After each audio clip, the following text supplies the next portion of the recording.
And then because I grew up living with my mother, there's a whole nother category that I came up with.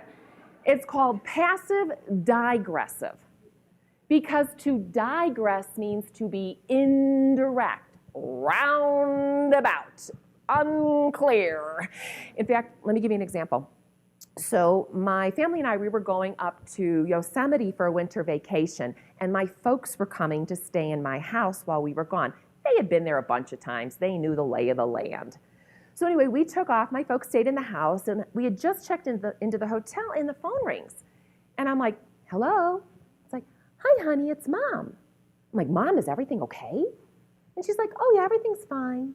Well, now I'm a little, suspicious because we're not the kind of family that calls each other on vacation and no one was dead. So she's like, honey, I was just wondering, do you always keep your heat at 68 degrees?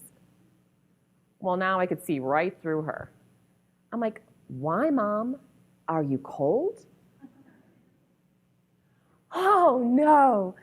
I can just put on a sweater.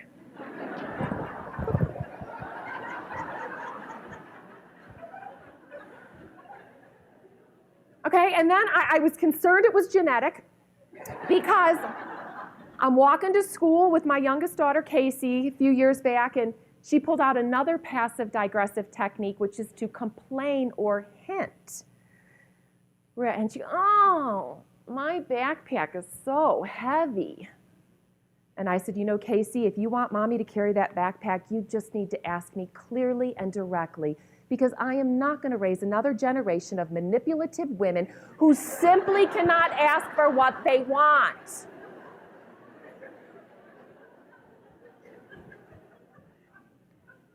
Gee, that copy paper's, looking a little empty, or that garbage can's looking a little full.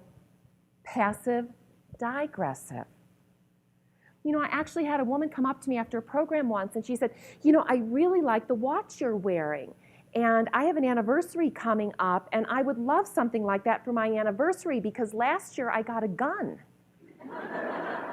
And I said, oh, I got it for my anniversary. She goes, well, how did you get it? And I said, well, I actually went to the computer. I found the exact watch I wanted, found it for the best price. I printed it out, and I turned to Brown Eyes, and I said, sweetheart, this is what I would love for our 10-year anniversary, if this is something that you would like to get me. And she went, well, that's not romantic. And I said, well, you want romance or you want the watch? I mean, you got a gun. And trust me, I work with a lot of men when I have a gender selling program. They love when we're clear and direct. So we've got to get better at being that, which is simply assertiveness. It's speaking your truth with strength, because sometimes it requires that. You got to go there. And then that sensitivity, that diplomacy with the words that you choose.